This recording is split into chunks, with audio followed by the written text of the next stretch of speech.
Install Android 9.0 Pie on Xiaomi Redmi Note 6 Pro via LineageOS 16. Please check the description for important notes and all the download links.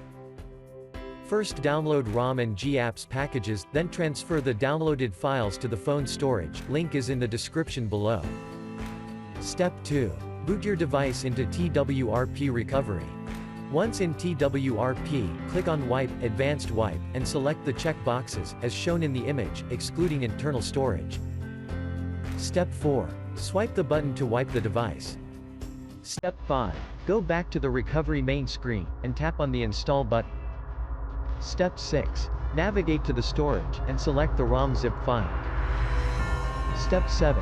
Finally, swipe the button on the screen, to install ROM file. Step 8. Flash the GApps zip package, in the same manner. Step 9.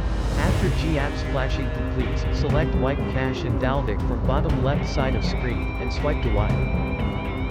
Step 10. When the flashing process is complete, hit Reboot System.